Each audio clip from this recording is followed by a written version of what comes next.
જુઓ બેન, આ પ્રકારના જે વિવાદો થાય છે એ અર્ધ સત્ય જેવા થાય છે, 50-50.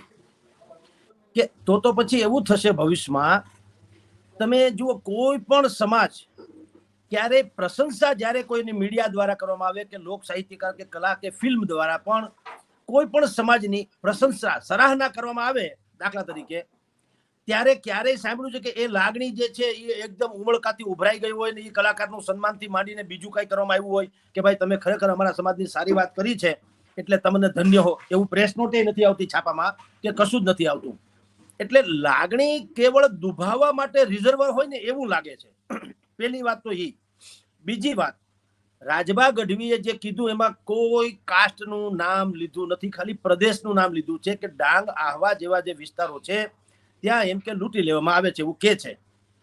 ઓકે, માની લો કે રાજબા જાડેજાએ કીધું કોઈએ બંધ બેસતી પહેલા તો પાઘડી શું કામ પહેરી લેવી જોઈએ, નંબર 1. પત્રકારો લાંચ લે છે એમ કોઈ કહેવામાં આવે, મારે શું કામ સૌથી પહેલા ઊંચું થવું જોઈએ? મને કહો કે ભાઈ હું નથી લેતો, હું નથી, અથવા તો તમે માફી માંગો. એ જે લેતા હશે એ લેતા હશે, સમાજને ખબર છે કે નહીં? સમાજ મૂર્ખ તો છે નહીં, તો મારે ઉરળવાની ક્યાં જરૂર છે? કોઈ તમને એમ કે ભાઈ જગદીશભાઈ લીધો તો એ સમાજ નક્કી કરશે, કારણ કે મને આપણે ઓળખતા હોય. હવે આના જેવું રાજબાનું છે. રાજબા જાડેજાએ અને રાજબા ગઢવીએ જે કીધું એ શું કીધું કે ભાઈ ડાંગ અને આહવા જિલ્લામાં જે વિસ્તારમાંથી પસાર થાવ તો ત્યાં તમને લૂંટી લેવામાં આવે છે. હવે આ વાત જે એને એમ નથી કીધું કે આદિવાસીઓ જ લૂંટી લે છે, પણ જંગલમાં તો આદિવાસી જ રહે છે અને એમને માટે જંગલી જેવા શબ્દનો પ્રયોગ કર્યો. સાંભળો બેન, ઓકે, હવે રાત્રે નીકળે અને નિશાચર કે છે તો નાઇટ શેડ્યુલમાં નોકરી કરે નિશાચરની કેવું? એવું ના હોય ભાઈ સાહેબ, થોડુંક તો પછી હવે ભવિષ્યમાં એવું થશે કે તમારે વાર્તા કરવી હશે કે એક હતો ચકો ને એક હતી ચકી. ચકી લાવી ચોખાનો દાણો, ચકો લાવ્યો મગનો દાણો. પછી ખીચડી કરીને ચકી જયારે પાણી ભરવા જાય, ચકો બધી ખીચડી ખાઈ જાય છે. એટલે ચકો થયો આમ જો તો સ્વાર્થી કે ચોર કે ગમે એવો, તમે માન લ્યો. હવે કોઈ જીવદયા પ્રેમી કે પક્ષી પ્રેમી એમ કે તમે ચકાને આ રીતે કરીને આખી ચકાની જાત ઉપર તમે સત્યાનાશ કરી નાખ્યું, તો હવે વાર્તા કરવી કેમ? એક હતો ખાલી જગ્યા, એક હતી ખાલી જગ્યા, એને લેવો ખાલી જગ્યાનો દાણો, એને લેવો ખાલી જગ્યાનો ફલાણો, એને તો પછી યાર હદ થઈ ગઈ યાર. આમ હોય કઈ ભલા માણસ?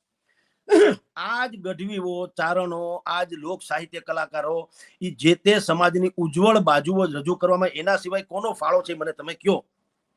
જે અત્યાર સુધી જે આપણી દંત કથાઓ, લોક સાહિત્યની જેટલી પણ ચરમસીમા કહી શકાય એવી વટ વચન ને વેરની વાતો, જે કાનજી બુટા બારોટ થી માંડીને અત્યાર સુધીના બચુભાઈ ગઢવી થી માંડીને રાજબા ગઢવી સુધી, સમજો આ બધી ઉજાગર, આ બધી ગ્રંથસ્થ નહોતી, કંઠસ્થ હતી. સમજો, બાય બોન કંઠસ્થ હતી, ગળે રાખેલી કથાઓ, મનમાં રાખેલી કથાઓ હતી. એને પોતપોતિકા શબ્દો ઉમેરીને શૌર્યવાન રીતે, સત્યવાન રીતે, અદ્ભુત રીતે રજૂ કરીને તમારા મારા સુધી પહોંચાડ્યું. તો એક વસ્તુ શું કરવી જોઈએ કહું, આપણે એનો અર્થ એમ નથી કે કોઈ પણ સમાજ વિશે કટુ બોલવું, એ નથી થતો, હકીકત છે. પણ જે તે સમાજના, જેમ કે અત્યારે ચૈતર વસાવાજી પણ મેદાને પડ્યા છે, અને જે સૂર્યવંશી જે રાજા છે ડાંગ જિલ્લાના એ પણ વચ્ચે આવ્યા છે, અને બધા ઘણી બધી માંગણીઓ કરી હતી, માફી માગે નતર, અને એક ભાઈ સજ્જન કાર્યકર છે એને તો એફઆઈઆર લખાવી દીધી છે વગેરે. એ બધું છોડીએ. હું તમને એમ કહું, માની લો કે હું તમને ગાળ દઉં, પછી હું શબ્દ પાછા, એટલે એ કેમ ખેંચાતા છે મને તો એ સમજાતું નથી. શબ્દો પાછા ખેંચી લેવાતું તો આવું રાજકારણ પાછી આવું તો કઈ હોય જિંદગીમાં? તો તમને અચ્છા, હવે એ એક વખત બોલી લીધા તો તમને જે કઈ હર્ટ થયું એ પછી શબ્દો પાછા ખેંચી લો. આ કઈ શબ્દો એટલે શું છે? કઈ આમ માખણનો લોંદો છે કે કઈ પથ્થરનું ઓલું છે કે શીશો છે કે શું છે? આમ કઈ રીતે ખેંચાતા હશે? મને તો એ થાય.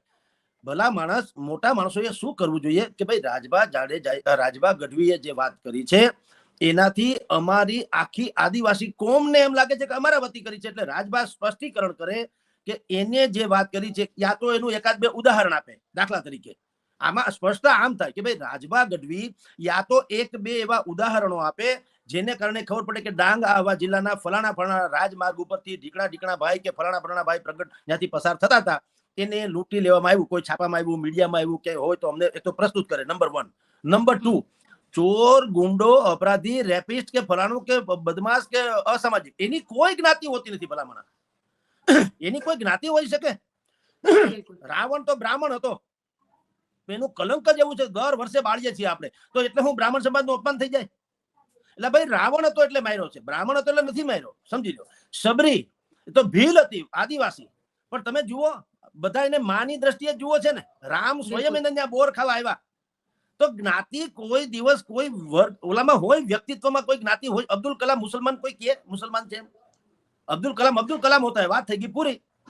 એમાં ક્યાં કોઈ માને છે કે આ મુસ્લિમ છે કે હિન્દુ છે કે ફલાણું છે? આપણને રાષ્ટ્રપિતા મળ્યા મહાત્મા ગાંધી પછી અગર કોઈને સૌથી વધુ, મારી દ્રષ્ટિએ કહું તો સૌથી વધુ જેને ઇજ્જત મળી હતી અબ્દુલ કલામ ને મળી. આ રાષ્ટ્રપિતા છે, રાષ્ટ્રપતિ છે. તો ભલા માણસ થોડુંક આ બધા છે ને જે કઈ આદિવાસી સમાજનો વિરોધ છે ને, આ જે વિરોધ, એટલે તમે વિરોધ, તમારી લાગણી દુભાઈ જાય છે તો તમે છાતી ઠોકીને કયો હાલો કે રાજભા ગઢવીને અમારી ચેલેન્જ છે, અથવા તો આખા ગુજરાત થી માંડીને આખા દેશને ચેલેન્જ છે. આ ચૈતર વસાવા પણ બોલી નાખે, આદિવાસીના જે રાજા છે એ પણ બોલી નાખે કે અમારે ડાંગ આહવા વિસ્તારમાંથી રાતના 2 વાગે પર તમ તારે નીકળજો, કોઈ કાંઈ 1 પણ રૂપિયાની કોઈ ચોરી લૂંટફાટ થાય તો અમને ફટકેજો, જાઓ હાલો કહી દો લ્યો. તો એને ક્યાં કીધું કે આ આદિવાસી સમાજ કરે છે? એને શું કીધું? આ વિસ્તારમાં જાવ તો વિસ્તારમાં ગુંડા ન હોય તો ગુંડાની કોઈ જ્ઞાતિ હોય? અહીંયા અમારે ત્યાં સુરેન્દ્રનગર થી થોડે દૂર એક ધારાગઢ નામે ગામ છે, ધારાગઢ. હવે એ ગામનું નામ એટલું બદનામ છે ધારાગઢ. એક જમાનામાં તેની ગેંગ જ આવતી હતી. એ બધા સ્પેર પાર્ટ, તમારા વાહન લૂંટી જાય, તમારું હોન્ડા લઈ જાય, એમ કહેવાય છે. આ બધું કહેવાય છે ને અખબારોમાં આવેલું છે ને જગ જાહેર છે, સમજી લો. પણ એ આખું ધારાગઢ ચોરી નહીં કરતું હોય. એમાંના કેટલાક લોકોએ આ વ્યવસાય અપનાવ્યો હોય, માની લો. તો હજી કહેવાય છે ધારાગઢ ગેંગ, કાયદેસર કહેવાય જ છે. છારા ગેંગ કાયદેસર કહેવાય જ છે. ભાઈ છારા ગેંગ, આ ચડી બનિયાનધારી નથી હોતા. તો હવે આરએસએસ વાળા, તમે ચડી બનિયાનધારીના પરાક્રમો સાંભળો ને કોઈ આરએસએસ વાળા એમ કે આ ચડી બનિયાનધારી એટલે અમને કેમ, એવું હોય કોઈ ભલામણ? આ લોકોની ટેક્ટિક છે. એમ આ ડાંગ કે આહવા પંથકમાં દાખલા તરીકે આવા કોઈ ઘટના બની હશે એટલે આને એમ કીધું હોય રાજભાઈએ કે ભાઈ ત્યાં આવી રીતે લૂંટાય. કારણ કે ઈ વગડો અને આપણો અહીંયા સાસણ ને ગીરનો વગડો, એ બે જે છે એ બેમાં સામ્યતા છે. કારણ કે ત્યાં જે લોકો રહે છે, જેમ કે અહીંયા સાસણમાં નેહડામાં લોકો રહે છે, રબારી ભરવાડ માલધારીઓ જે રહે છે, એનો આવકારો તો આખી જગતમાં આપણે જગ જાહેર છે. આપણને ખબર જ છે કે એનો આવકાર કેવા પ્રકારનો હોય છે. અને બીજે બધે તમે જુઓ એની કમ્પેરમાં આપણે બીજે બધે આવકાર ઓછો મળે છે. આપણે કહીએ છીએ ઘણી વખત કે ભાઈ આના કરતા તો ગામમાં એ જે આવકારો મળે છે બહુ ઉત્તમ છે. ઝૂંપડીએ કોક તો જાજો, એના મહેમાન તો થાજો. આપા કાળા ગઢવી થઈ ગયા અહીંયા, આપા કાળા નામે બહુ મોટા સાહિત્યકાર થઈ ગયા આપા ગઢવી. એને આ રચના કરી છે, ઝૂંપડીએ કોક તો જાજો, એના મહેમાન તો થાજો. અને એમ કે એનું ખોબા જેવડું ઘર પણ એનો આભ જેવો આવકાર, ઝૂંપડીએ કોક તો જાજો, એના મહેમાન તો થાજો. હવે ઈ આવકાર એની પ્રશંસા કરી. તો કવિઓ, લોક સાહિત્યકારો, ગઢવીઓ, કલાકારો, ફિલ્મ અથવા તો મીડિયા પર્સન તરીકે આપણે પણ જ્યારે જે સમાજ વિશે લખીએ છીએ ત્યારે ઇન્ટરનલ આખા સમાજનું ખરાબ કે આખા સમાજનું સારું એવું કેમ માની લેવામાં આવે બેન? જી પણ સર સવાલ એ છે કે આ પહેલી વાર તો એવું છે નહીં, આ પહેલા પણ દેવાયત ખવડ એને સરદાર પટેલને લઈને નિવેદન આપ્યું હતું અને પાટીદાર સમાજ ગુસ્સે થઈ ગયો હતો. કારણ કે તમે જ્યારે સાહિત્યમાં છો, તમને લોકો ફોલો કરે છે, લોકો તમને માને છે, તમારા બોલેલા શબ્દ ઉપર ઘણી બધી વસ્તુ થઈ જાય છે. અને એવામાં આ પ્રકારના શબ્દ બોલવા, કારણ કે એક મેચ્યોરિટી લેવલ કે એક જવાબદારી એમની પણ બને છે.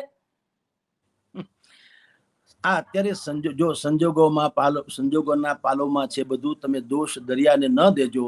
એક તરતો માણસ ડૂબે છે, એક લાશ તરીને આવે છે. આ બધું હવે બની રહ્યું છે બેન. તમે ક્યારેય સાંભળ્યું તું? આપણે કલ્પના કરીએ છીએ, તમે ઇમેજ કરજો હો, પછી ભલે આપણી બુદ્ધિને લોકો ટૂંકી ગણે, કે મોરારી બાપુ જે રામ કથા કરવા માટે તેને વિખ્યાત છે, એ ક્યારેક રાવણ કથા કરશે એવું સાંભળ્યું?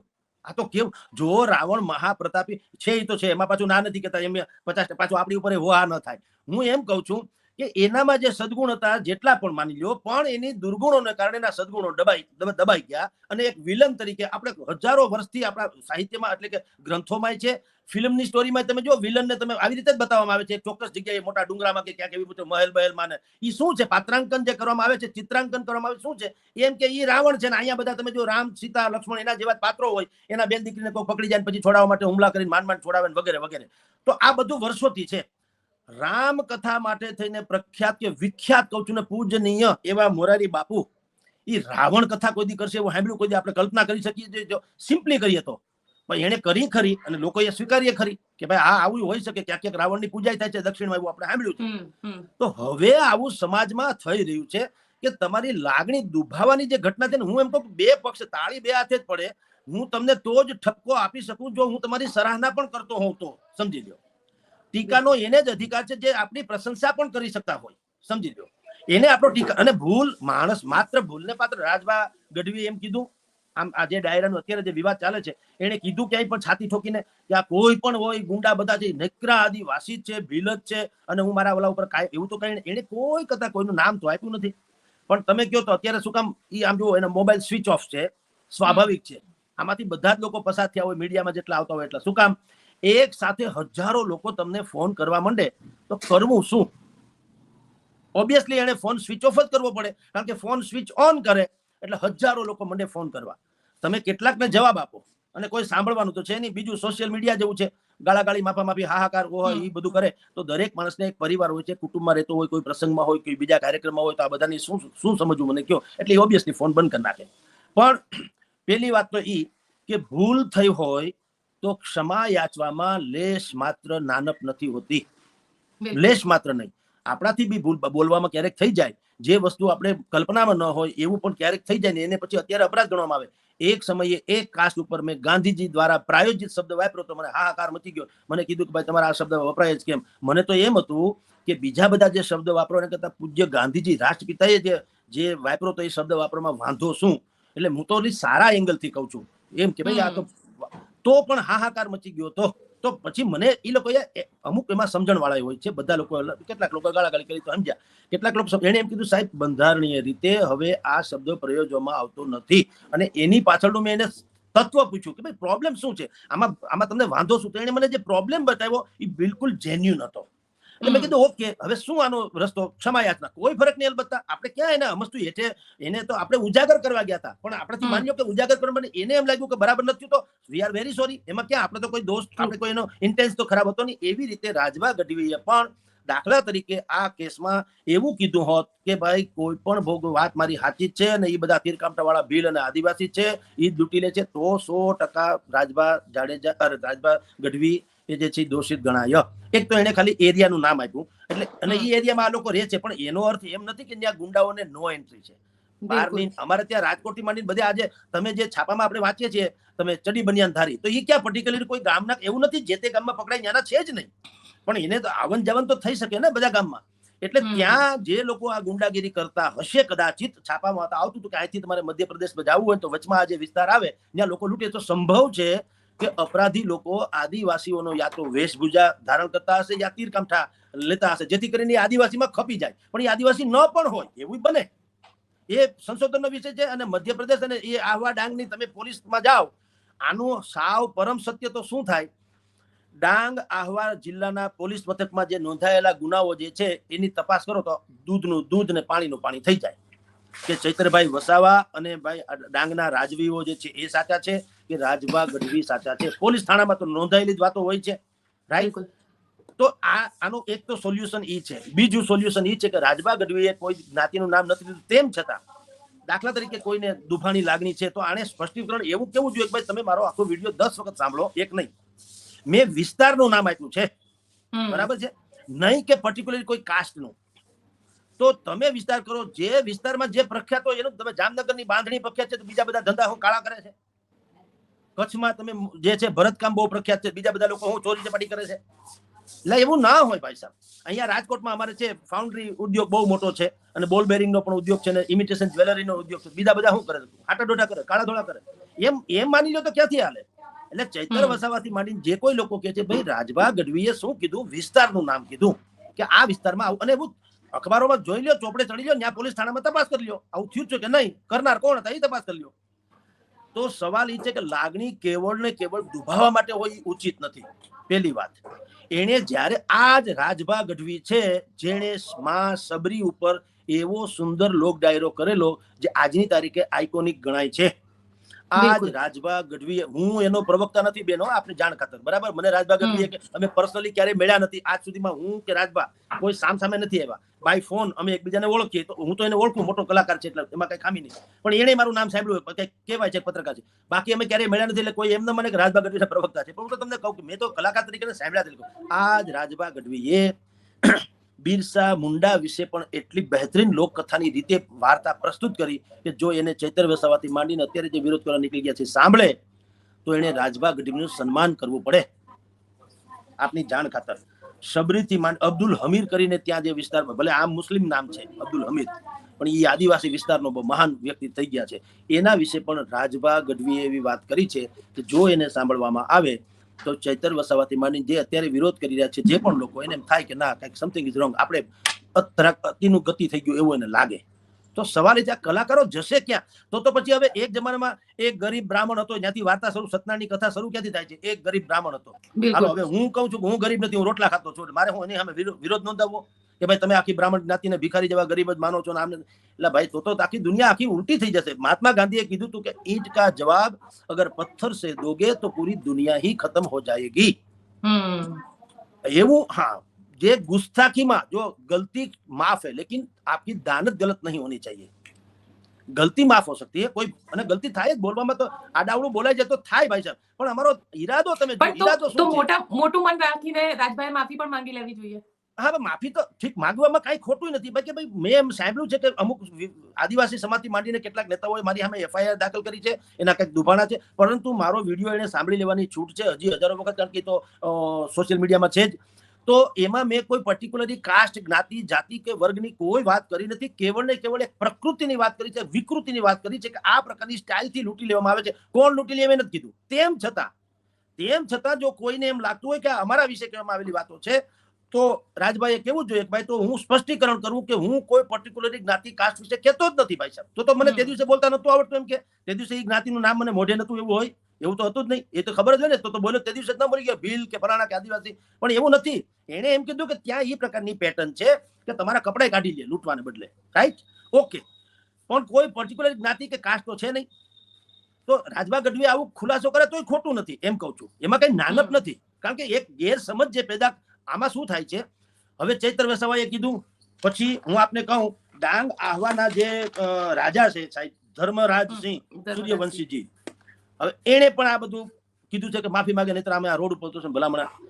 તો તમે એક વસ્તુ ગેરંટી બંને ભાઈઓને કયો, વડીલોને, કે તમે એક ગેરંટી આપી દઈએ, બીજી કઈ નહીં, કે ભાઈ અમારા પંથકમાંથી આજ પછી પેલા નતું થયું, પણ પેલાનું જવા દો, તમારા મગજમાં જે ભૂસું ભરાઈ ગયું હોય તે. પણ હવે તો તમને કહી દઈએ, તમે તારે રાતે બેન દીકરીને કોઈ એકલી સ્કૂટી ઉપર જેમ રાજકોટમાં નીકળે છે નવરાત્રીમાં, કે અમદાવાદ ગુજરાતમાં બધે નીકળે સામાન્ય રીતે, એવી રીતે ડાંગ આવાના જંગલમાંથી દીકરી એકલી ચણિયા ચોળી પહેરીને ટેસ્ટથી નીકળે, અને હરામ બરોબર જો કોઈ હાથે અડાડે તો જાઓ, ઘરણા કરીને નીકળી જુએ. અને તમે તારે આપણે બધા છુપાવે છે, ધ્યાન રાખીએ, જોઈએ મહિનો દિવસ, જો કાંઈ થાય તો મને કહેજો. એવી કોઈ ગેરંટી આપે છે ચૈતર વસાવાથી માંડીને કોઈ?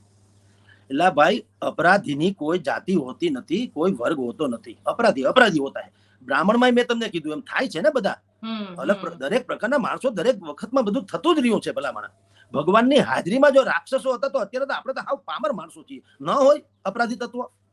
ઈશ્વર સ્વયં જયારે ત્રિલોકનો નાથ આપણી હાજરીમાં હતા, આપણે જાણીએ છીએ ગ્રંથોમાં વાત, ત્યારે રાક્ષસો શું યજ્ઞમાં નતા માંસના લોટા નાખીને સત્યાનાશ કરતા, નતા માં જાનકીને ઉપાડી જનારા માણસો, નતા ધર્મયુદ્ધ કરવું પડ્યું, બધા શું કામ કરવું પડ્યું? તે દિવસે આવા સામાજિક તત્વો હતા. જ્યાં સુધી આ પૃથ્વી છે ત્યાં સુધી બધું જ રહેવાનું. ભાઈ એને કારણે કોઈ આખી જ્ઞાતિ કે કાસ્ટ શું કામ પોતાની ઉપર ઓઢી લે છે? એટલે આ એક નવી પેટર્ન શરૂ થઈ છે કે તમારાથી કોઈ પર્ટિક્યુલર વ્યક્તિ વિશે બી બોલાઈ જાય, એટલે આ અમારા સમાજને લાગણી દુભાણી. ભલા માણા, તમારા સમાજની લાગણી જે છે, ખરેખર દરેકના સમાજની, આદિવાસી સમાજની એક લાગણી શું છે? અત્યાર સુધી અવિકસિત રહ્યા નહીં, અશિક્ષિત રહ્યા નહીં, અસુવિધા એટલે કે સુવિધાહીન રહ્યા નહીં. લ્યો કરો, લ્યો એની લાગણી દુભાણી, તમે લાગણી ભેગા થઈને કરી દો, લ્યો રૂડી રૂપાણી, હાલો. એટલે શું ઠેકા લઈને બેઠા છો? એમ હાલતું છે તો મેં તમને કીધું, હવે પછી કોઈ લોક સાહિત્ય કલાકાર તમને કહું, આ તો સારું છે, કાનજી બુટા બારોટ આપની જાણ ખાતર સમર્થ, એને પદ્મશ્રી કહેવાય એવોર્ડ થી તો સન્માનિત કરવામાં આવ્યા છે. અને એના વિશે તો આપણે શું કહીએ ભલા માણસ? એના વિશે તો લોક સાહિત્યનું તમારે ક્યાંય પણ એન્સાઇક્લોપીડિયા શરૂ કરવું પડે, કે લોક સાહિત્યકારની તમારે જયારે ગ્રંથાવલીઓ શરૂ કરે, કાનજી બુટા બારોટ સિરમોર છે સાહેબ. રામવાળાથી માંડીને બધાની વાતો એને કરી. એ તમે રામવાળાની, તમે બારવટિયાની વાતો સાંભળો, એમાં કાઠીથી માંડીને હવે શબ્દ વાપરવામાં આવે છે, ખૂટેલ કાઠી, ખૂટેલ કાઠી. તો હું અત્યારે કાઠી સમાજ ઉડલી જાય કે તમે કાઠીને એટલે ભાઈ એમાંનો એક માણસ જે તે સમયે ફૂટી ગયો હશે, એ એના કારણોસર, રામ જાણે હું છું, પણ કથા છે તો છે. હવે તમને આખાને ક્યાં કીધું? મેં તમને કીધું રાવણ બ્રાહ્મણ હતો. હવે અમે અત્યારે કે અમારા બ્રહ્મ સમાજનો અપમાન ક્યાંથી મેળ પડે સાહેબ? એવી રીતે આમાં કાનજી બુટા બારોટ છે, એ પણ જે કથા કરે એમાં આવું. અને બચુભાઈ ગઢવી, બચુદાન ગઢવી, એ પણ લોક સાહિત્યકાર હતા. તો એ જમાનામાં કાનજી બુટા બારોટે કહેતા કે ફલાણા દરબાર ની ગયા, કે અથવા ઠીકણા ફલાણા ભાઈ ની ગયા, ને પછી ઓલા કીધું કે હાલે ભામઠા, બ્રાહ્મણ માટે શબ્દ વપરાતો ભામઠા, હાલે ભામઠા. ઓલો કે તો હું અમારે એને વિરોધ કરવો? એટલે ભાઈ એ જમાનો હતો યાર, હતો એ તો છે ને. બિલકુલ. એક ગરીબ સત્યનારાયણની કથા ક્યાંથી શરૂ થાય? એક ગરીબ બ્રાહ્મણ હતો, લ્યો હાલો, ત્યાંથી સત્તાની આજે થાય છે. કોઈ બ્રહ્મ સમાજે એનો વિરોધ કર્યો, વિરોધ કરો શું યાર, ક્યાં એને મને કીધું કે જગદીશભાઈ નો ગરીબ બ્રાહ્મણ હતો, એવું ક્યાં કહે છે? એક જમાનામાં હતું તો હતું, કારણ કે બ્રાહ્મણો વિદ્યા વેચતા નહીં, વહેંચતા. એટલે કે વિદ્યાની ઉપાસના કરતા હતા અને બધાને વિદ્યાથી પરિપૂર્ણ કરતા હતા. અને દાન બાન કે કોઈ એની ફીસ વગેરે ફિક્સ નહોતી. તમે જે ખુશી રાજી ખુશીથી આપો તેને અર્જિત કરતા હતા. એટલે બ્રાહ્મણો ગરીબ રહેતા હતા. બસ ધેટ્સ ઓલ. ન કોઈ ખેતર, ન કોઈ વાડી, ન કોઈ ધંધો, ન કોઈ કારખાનું, ન કોઈ નોકરી, કુછ નહીં. બ્રાહ્મણના ખોળીએ જીવ છે ને એની પાસે એક મુદ્દા, જે મોટા શેઠિયાઓ આપણને મેમો આપી શકે એમ અમે લોકો આશીર્વાદ આપી શકીએ. બિલકુલ ગમે સર. એમ. અને કારણ કે જે રીતે હવે જોવાનું રહેશે કે રાજભા ગઢવીએ નિવેદન તો કરી દીધું છે અને હવે એમાં શું આગળ થાય છે, કારણ કે બધા આદિવાસી નેતાઓ અત્યારે તો કહી રહ્યા છે. આપ અમારી સાથે જોડાયા તેના માટે આપનો ખૂબ ખૂબ આભાર. નમસ્કાર બેન, નમસ્કાર.